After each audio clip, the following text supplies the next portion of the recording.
မြန်မာနိုင်ငံရဲ့စီးပွားရေးဟာအရှိန်ဟုန်မြင့်ဖွံ့ဖြိုးတိုးတက်လျက်ရှိပါတယ်။2011ခုနှစ်မှာစတင်ကတိုင်းပြည်ရဲ့ပုဂ္ဂလိကယင်းနှိမ့်မြုပ်နှံမှုကဏ္ဍဟာပိုမိုအားကောင်းလာပြီးစီးပွားရေးလုပ်ငန်းများနဲ့အလုပ်ကိုင်များဟာလည်းအဆမတန်တိုးပွားလာလျက်ရှိပါတယ်။တစ်ချိန်တည်းမှာပဲတိုင်းပြည်စီးပွားရေးဖွံ့ဖြိုးရေးအတွက်အရေးကြီးတဲ့နိုင်ငံခြားယင်းနှိမ့်မြုပ်နှံမှု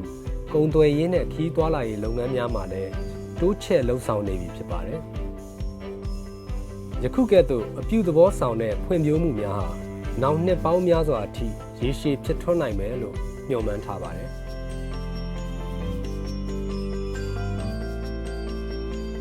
ဒီလိုလုပ်ငန်းကဏ္ဍအသီးသီးရဲ့ဖွံ့ဖြိုးတိုးတက်မှုကိုရေရှည်ထိန်းသိမ်းနိုင်ဖို့အရေးအသွေးပြည့်မီတဲ့ကုန်ထုတ်လုပ်မှုနဲ့ဝန်ဆောင်မှုကဏ္ဍတိုးတက်လာရေးအတွက်လုပ်ငန်းရှင်တွေအနေနဲ့လုပ်ငန်းဝင်နဲ့အဝင်ခွင်ကြရှိတဲ့ကျွမ်းကျင်သူဝန်ထမ်းများလိုအပ်လျက်ရှိပါတယ်။ Amaro Hotel Business က Hospitality Business ဖြစ်နေတဲ့အတွက်ကြောင့်မလို့ပေါ့နော် Service Industry ဖြစ်နေတဲ့ကြောင့်မလို့အစအရာရာဝန်ထမ်းတွေရဲ့ဒီယာတုအဆင့်တိုင်းမှာ skill person တွေရှိဖို့လိုအပ်ပါတယ်။ Amaro ဒီ level တိုင်းပေါ့နော်ဒီ housekeeping food and beverage back office ဘိုင်းမှာဆိုလို့ရှိရင် finance sales အစအားလုံးအတွက်ကို Amaro skill person တွေကိုအဓိကထားပြီးတော့ရွေးချယ်ပါတယ်။မြန်မာနိုင်ငံမှာလုပ်ငန်းရှင်တွေရှာဖွေနေတဲ့သက်ဆိုင်ရာအလုပ်အကိုင်အလိုက်ကျွမ်းကျင်သူတွေရှိပါတယ်။ဒါပေမဲ့အများစုမှာသူတို့ရဲ့ကျွမ်းကျင်မှုကိုအတိအမှတ်ပြုတဲ့လက်မှတ်မရှိကြပါဘူး။သူတို့တွေဟာကျွမ်းကျင်မှုကိုအလုပ်လုပ်ရင်းကမှတစ်ဆင့်ရရှိခဲ့ကြတာဖြစ်ပါတယ်။တချို့အလုပ်ရှာသူတွေကတော့သင်တန်းတွေတက်ရောက်ပြီးသင်တန်းဆင်းအောင်လက်မှတ်တွေကင်ထားပေမဲ့အလုပ်ရှင်တွေကအတိအမှတ်မပြုတာကိုတွေ့ရပါတယ်။မန်နေဂျာတွေအနေနဲ့လည်းအလုပ်ခန့်အပ်မဲ့သူတွေမှာလုပ်ငန်းရဲ့လိုအပ်ချက်နဲ့ကိုက်ညီတဲ့ကျွမ်းကျင်မှုရှိမရှိကိုအလွယ်တကူမသိနိုင်တဲ့အခြေအနေတွေကြုံတွေ့နေရပါတယ်။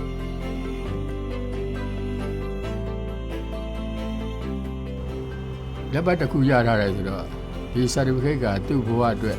ဟာလားဟုတ်ဘယ်လိုကားပြုသူ့ကိုအသိပတ်ပြုတဲ့သဘောမျိုးတက်ရောက်တဲ့အတွက်ကြောင့်မလို့လုပ်ငန်းရှင်တွေလည်းပဲပေါ့နော်ခြေတတ်တာပေါ့အလုပ်သမားပိုင်းကလည်းပဲသူ့မှာဒီ certificate ရှိတယ်ဆိုတော့သူ့ကိုယ်သူလည်း confident တဲ့ကိုရှိတာပေါ့လောက်တိုင်းကလည်းတဲ့ဘောဖြစ်လာတာဒါကြောင့်အကယ်တော့ဒေတာလက်ပတ်တွေဟာအရေးကြီးလိုအပ်တယ်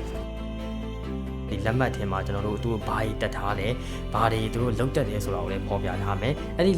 သူတို့ဖော်ပြထားတဲ့လက်မှတ်ကလည်းကျွန်တော်တို့နိုင်ငံတကာအဆင့်မီလက်မှတ်တစ်ခုဖြစ်တယ်ဆိုရင်အရင်အသုံးဝင်ပါသူတို့အဲ့ဒီတင်တန်းကနေရလာခဲ့တဲ့ knowledge တွေကိုဒီမှာပြန်ပြီးအသုံးချတယ်သူတို့ဘာတွေလုံးတင်တယ်ဘာတွေမလုံးတင်ဘူးဘာတွေစောင့်တင်တယ်ဘာတွေရှောင်တင်တယ်ဆိုတော့တို့သိသွားရဲဆိုတဲ့အတွက်ကျွန်တော်တို့လုပ်ငန်းမှာအများကြီးစင်တင်ကြုံနေပါတယ်ဗျ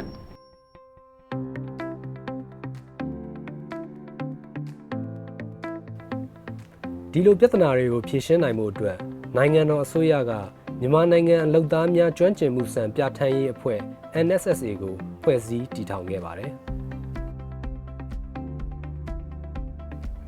မြန်မာနိုင်ငံအလုပ်သားများကျွမ်းကျင်မှုစံသတ်မှတ်ပြဋ္ဌာန်းရေးအဖွဲ့ဟာအလုပ်ကိုင်ရှာဖွေသူတွေနဲ့လုပ်ငန်းရှင်တွေရဲ့လိုအပ်ချက်ကိုတပြိုင်နက်တည်းမှာဖြည့်ဆည်းပေးဖို့လှုံ့ဆော်လျက်ရှိပါတယ်။လုပ်ငန်းကျွမ်းကျင်သူတွေအနေနဲ့သူတို့ကျွမ်းကျင်မှုအဆင့်ကိုတွားရောက်စစ်ဆေးခံနိုင်ပြီးနိုင်ငံတော်အဆင့်အတိအမှတ်ပြုလက်မှတ်ကိုပိုင်ဆိုင်ထားခြင်းအပြင်သူတို့ကျွမ်းကျင်မှုကိုဖော်ပြနိုင်မှာဖြစ်ပါတယ်။ဒီလက်မှတ်အားဖြင့်လုပ်ငန်းရှင်တွေဟာအလုပ်လျှောက်သူတွေရဲ့ကျွမ်းကျင်မှုနဲ့အရေးအသွေးကိုသိရှိနိုင်မှာဖြစ်ပါတယ်။ကျွမ်းကျင်မှုစစ်ဆေးအတိအမှတ်ပြုရေးလုပ်ငန်းစဉ်အောင်မြင်ဖို့အတွက် NSSA အနေနဲ့ပုဂ္ဂလိကလုပ်ငန်းများနဲ့အတူလက်တွဲပြီးသက်ဆိုင်ရာအလုပ်ကိုင်တစ်ခုချင်းစီအတွက်ကျွမ်းကျင်မှုနဲ့အသိပညာကိုဖော်ပြနိုင်တဲ့ကျွမ်းကျင်မှုစံများပြုစုခြင်းပြဋ္ဌာန်းသတ်မှတ်ခြင်းလုပ်ငန်းတွေကိုလှုပ်ဆောင်လျက်ရှိပါတယ်။ဒီကျွမ်းကျင်မှုစံတွေကိုအခြေခံပြီးကျွမ်းကျင်မှုစစ်ဆေးခြင်းကိုလှုပ်ဆောင်ဖို့ပြင်ဆင်ပါတယ်။အသက်အရွယ်မရွေးကြားမမရွေးမိမိနဲ့အဝင်ဝင်ကြဖြစ်ပြီးမိမိကျွမ်းကျင်ပိုင်နိုင်တဲ့အလုပ်ကိုင်အတွက်ကျွမ်းကျင်မှုကိုသိရှိနိုင်ရန် NSSA မှတရားဝင်အသိမှတ်ပြုထားသောကျွမ်းကျင်မှုစစ်ဆေးအကဲဖြတ်ရေးစင်တာများမှာတွားရောက်ဖြည့်ဆို့နိုင်ပါတယ်။အဆိုပါစင်တာများမှာကျွမ်းကျင်မှုစစ်ဆေးအကဲဖြတ်ခြင်းကိုလှုံ့ဆော်မဲ့တရားဝင်အသိမှတ်ပြုခန့်အပ်ထားသောအလုပ်ကိုင်လိုက်သက်ဆိုင်ရာကျွမ်းကျင်ပညာရှင်များမှစစ်ဆေးအကဲဖြတ်ခြင်းကိုလှုံ့ဆော်မှာဖြစ်ပါတယ်။ ကျွမ်းကျင်မှုစစ်ဆေးခြင်းကိုအဆင့်မျိုးမျိုးအတွက်လှုပ်ဆောင်နိုင်ပြီးအဆင့်1ကနေစတင်မှာဖြစ်ပါတယ်။နောက်မှာအလုပ်သက်ရင်အတွေ့အကြုံရှိသူတွေအနေနဲ့ပိုပြီးမြင့်မားတဲ့အဆင့်တွေကိုဝင်ရောက်ဖြည့်ဆို့နိုင်မှာဖြစ်ပါတယ်။ဖြည့်ဆို့အောင်မြင်သူတွေအနေနဲ့ NSSA မှာနိုင်ငံတော်အဆင့်အတိအမှတ်ပြုလက်မှတ်ကိုချီးမြှင့်ခြင်းခံရမှာဖြစ်ပါတယ်။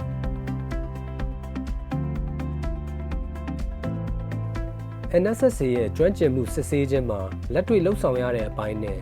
စာတွေ့ဖြည့်ဆို့ရတဲ့အပိုင်းတို့ပါဝင်ပြီးတစ်ခုချင်းစီအတွက်ဖြည့်ဆို့ခြင်းတနာရီရှိမှာဖြစ်ပါတယ်။လက်တွေ့ကျွမ်းကျင်စစ်ဆေးခြင်းကိုတကယ့်လုပ်ငန်းခွင်အတွင်းမှာပြုလုပ်လေ့ရှိပါတယ်။ NSSA ရဲ့ကျွမ်းကျင်မှုစစ်ဆေးရေးကိုဖြည့်ဆို့သူများအနေနဲ့ဖြည့်ဆို့ရမယ့်အချိန်အတွင်းလှုပ်ဆောင်ရမယ့်လုပ်ငန်းတွေကိုဖော်ပြထားတဲ့မေးခွန်းလွှာများနဲ့ဖြည့်ဆို့ခြင်းကိုအကဲဖြတ်ခြင်းနဲ့ပတ်သက်တဲ့အခြားအချက်အလက်များအားမဖြည့်ဆို့မီအချိန်နည်းငယ်အတွင်းမှာရရှိမှာဖြစ်ပါတယ်။ဖြည့်ဆို့နေချိန်အတွင်းစစ်ဆေးအကဲဖြတ်သူအဆက်စာကဖြည့်ဆို့သူရဲ့လှုပ်ဆောင်မှုအသေးစိတ်ကိုအဆက်မပြတ်လေ့လာနေမှာဖြစ်ပါတယ်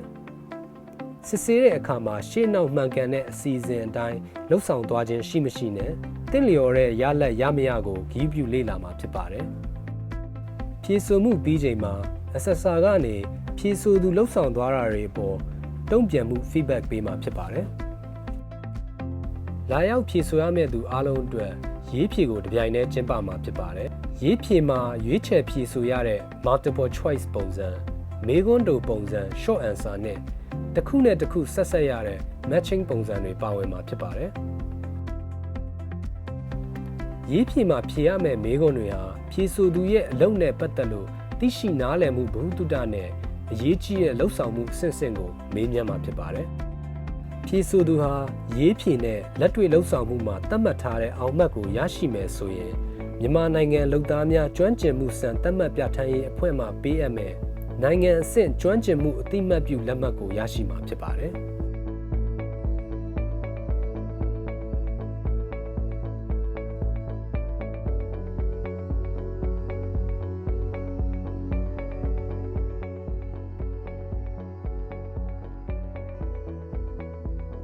ဒီလက်မှတ်ကိုရလာတဲ့အတွက်ကျွန်တော်ကုမ္ပဏီအတွက်အကျိုးရှိတယ်လို့ကျွန်တော်အတွက်လည်းအများကြီးအကျိုးရှိပါတယ်ကျွန်တော်ဆက်လက်ကြိုးစားရမယ့်လမ်းတွေလည်းပွင့်စေတယ်လို့စိတ်ဓာတ်ပိုင်းဆိုင်ရာမြင့်တင်ပေးတဲ့နေရာမှာလည်းအကျိုးရှိပါတယ်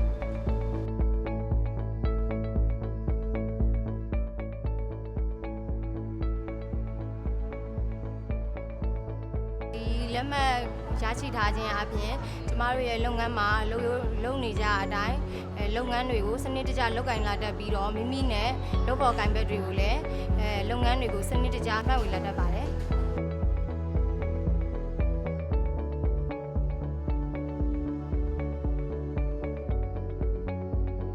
ဒီ NSSA လက်မှတ်က ASEAN Scale နဲ့လည်းညီတယ်လုံးပုံလုံနည်းကိုလည်းတစ်ဆင့်ပြီးတစ်ဆင့်သူကဖော်ပြထားတဲ့အတွက်ကြောင့်ညီမရဲ့လုပ်ငန်းကျွမ်းကျင်မှုဆိုင်ရာမှာ confidence ပိုရှိလာပါတယ်ပြီးတော့အမှားတွေကိုလည်းအမှန်ပြင်ပေးရဲ့အတွက်ဒီလုပ်ငန်းကျွမ်းကျင်မှုဆိုင်ရာမှာညီမအတွက်ပိုပြီးအထောက်အကူဖြစ်စေပါတယ်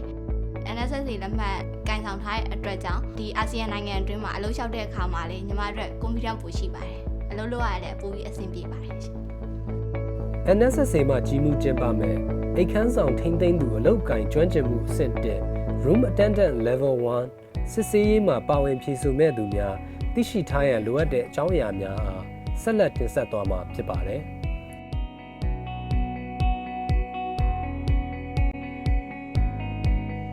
Audio Jungle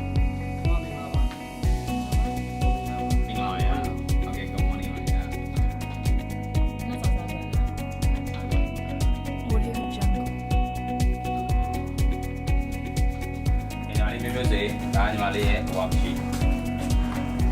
ဒါလေးရဲ့ကိုလိုကြီး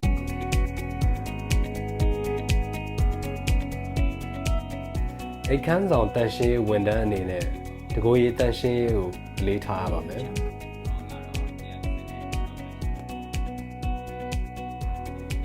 ယူနီဖောင်းဝတ်တဲ့အခါကျယ်သီးအားလုံးတက်ထားပြီးတက်ရဝတ်ဆင်ဖို့လိုအပ်ပါတယ်။နာမည်ကပ်ပြား name card တွေကိုအမြဲဝတ်ဆင်ထားရပါမယ်။လက်ဝဲရတနာများအားထုတ်ဖော်ပြသခြင်းကိုရှောင်ကျဉ်ရပါမယ်။မျိုးသမီးများအနေနဲ့သပင်ကိုနောက်သို့လှန်စီးထားပြီးဖုံးအုပ်ထားရပါမယ်။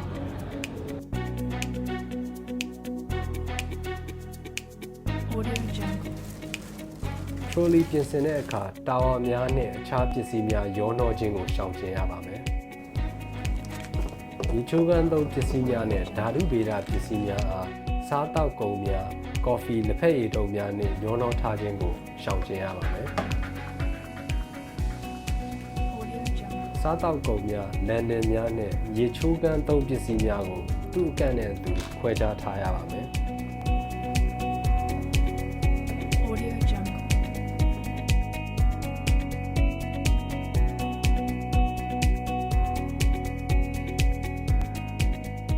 trolley နောက်ပြန်ဆွဲခြင်းနဲ့ပြောင်းပြန်တွန်းခြင်းကိုရှောင်ကျဉ်ရပါမယ် trolley ထားသို့တဲ့အခါလူသွားလမ်းပိတ်ပြီးထားသို့ခြင်းမိသက်ပစ္စည်းကိရိယာများရှေ့ထားသို့ခြင်းနဲ့ဧည့်သည်အခန်းဝပိတ်ပြီးထားသို့ခြင်းများကိုရှောင်ကျဉ်ရပါမယ်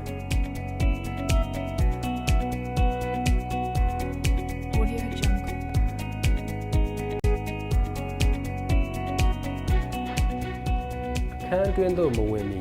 မနှောက်ယှက်ရသင်္ကေတ DND sign ရှိမရှိကိုသတိပြုရပါမယ်အခန်းတကားများအားမြည်သည့်အရာဝတ္ထုနဲ့များခောက်ခြင်းမပြုရပါ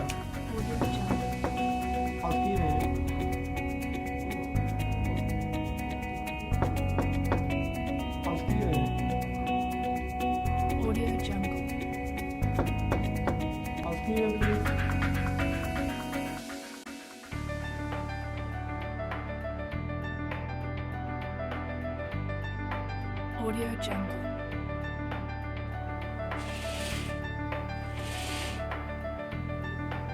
Audio Jungle.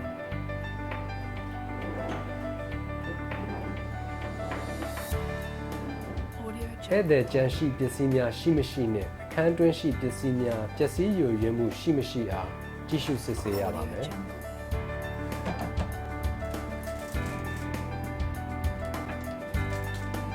Audio Jungle.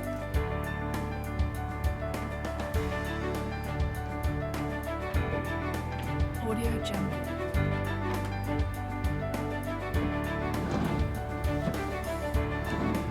Audio Jungle. အခန်းတွင်းအမှိုက်များသိမ်းဆည်းခြင်းကိုပါဆက်လက်ဆောင်ရွက်ရပါမယ်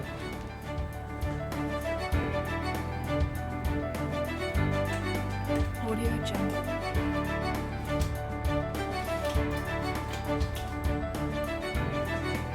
Audio Jungle.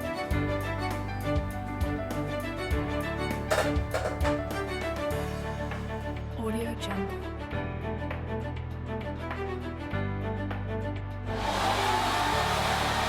Audio Jungle.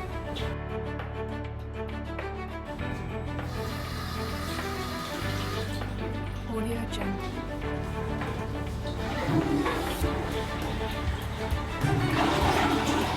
Audio Jungle. Audio Jungle.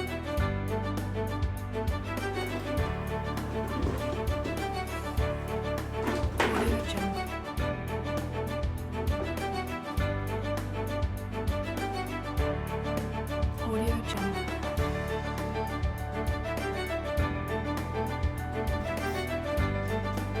Audio Jungle. Audio Jungle.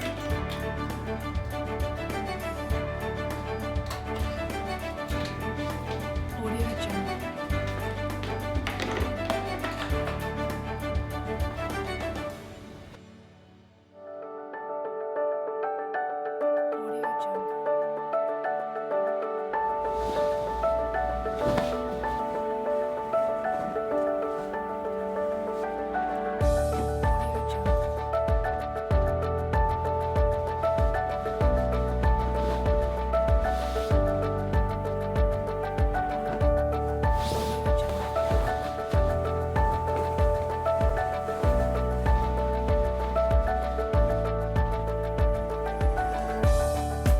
Audio Jungle.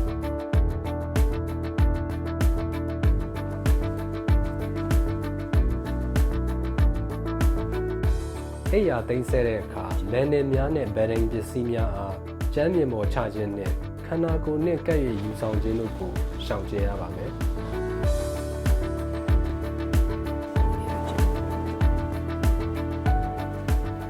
Bad protector များကိုစီလျော်အောင်ပြန်ချိန်ညှိရပါမယ်။စွန်းထင်းများရှိနေခဲ့မယ်ဆိုရင် သစ်လဲလှယ်ခြင်းပြုလုပ်ရပါမယ်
ဘတ်တတန်ရှင်းရေးပြုလုပ်တဲ့အခါလက်အိတ်များဝတ်ဆင်ထားပြီးတင့်လျော်သောကင်မီကယ်ကိုအသုံးပြု၍ဆေးကြောရပါမယ်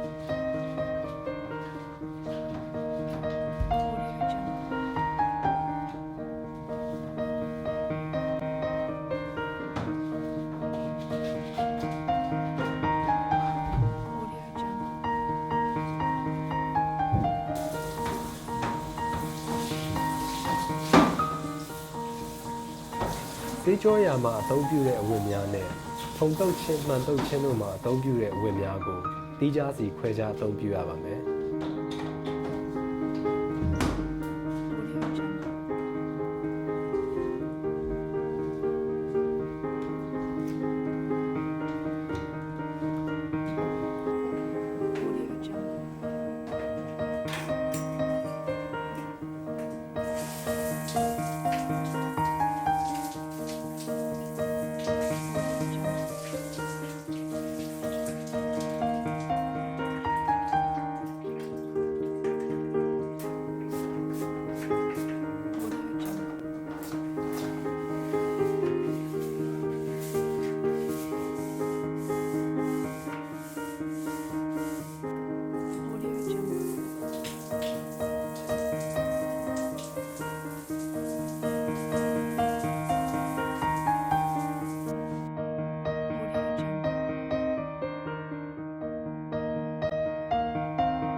toilet bowl တွင်တန်ရှင်းပြုလုပ်တဲ့အခါအတွင်းမှာ hidden rim များကိုတေချာစွာဆေးကြောရပါမယ် Audio Jungle. Audio Jungle. Audio Jungle.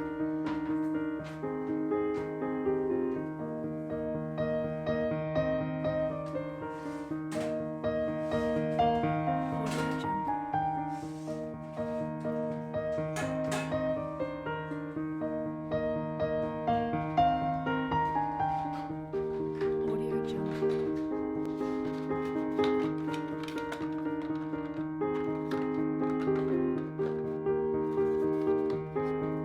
Audio Jungle.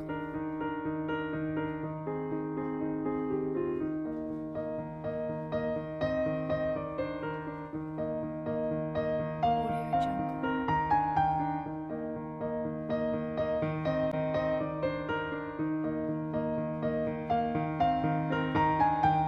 Audio Jungle.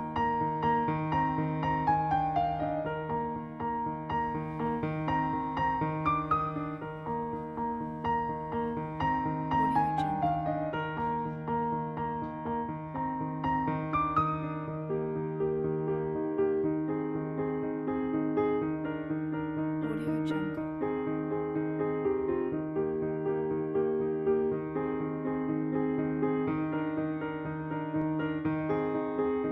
Audio Jungle.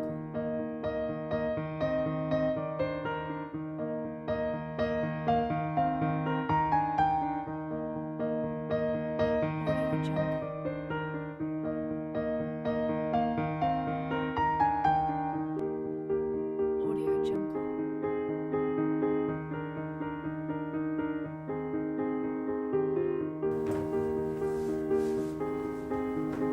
Audio Jungle. Audio Jungle.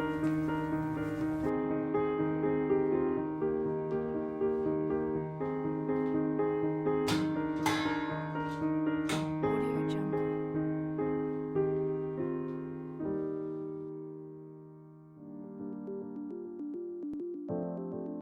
Audio Jungle.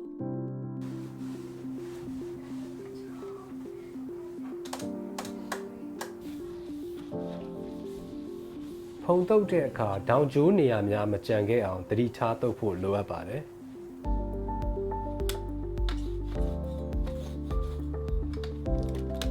Audio Jungle.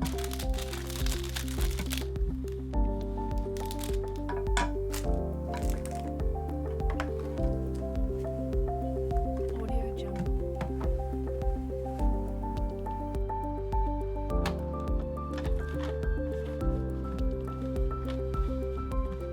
Audio Jungle.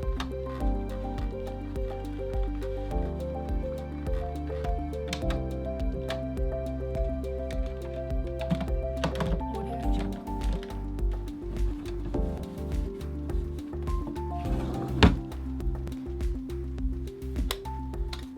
။ဒါအပြင်ဖုံတုပ်တဲ့အခါလက်ရရစ်သို့မဟုတ်လက်ဝဲရစ်ပုံစံတစ်မျိုးဖြစ်တာတုပ်ရန်သတိပြုရပါမယ်။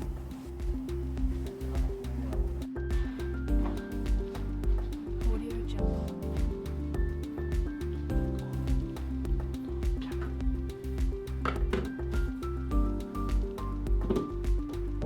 Audio Jungle.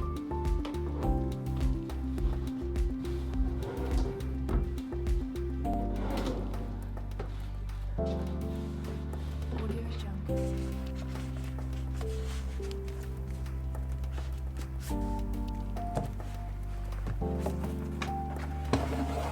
Audio Jungle.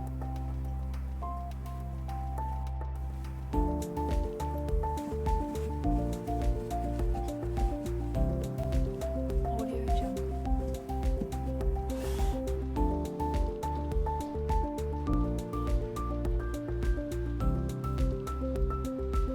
Audio Jungle.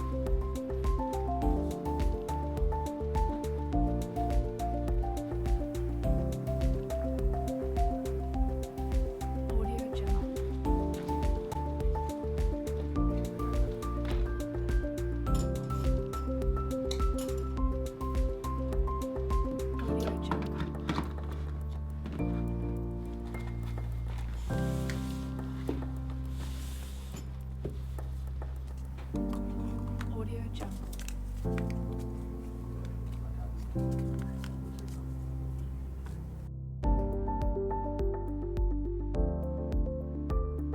Audio Jungle.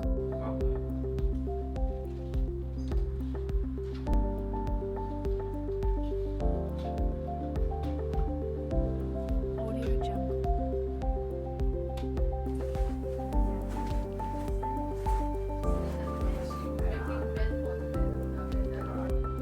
Audio Jungle.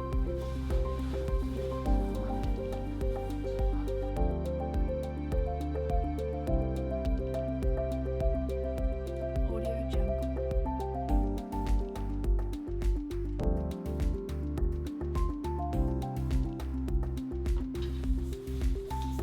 Audio Jungle.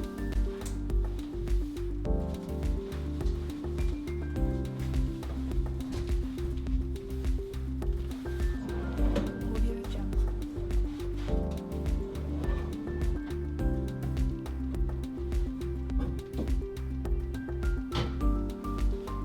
Audio Jungle.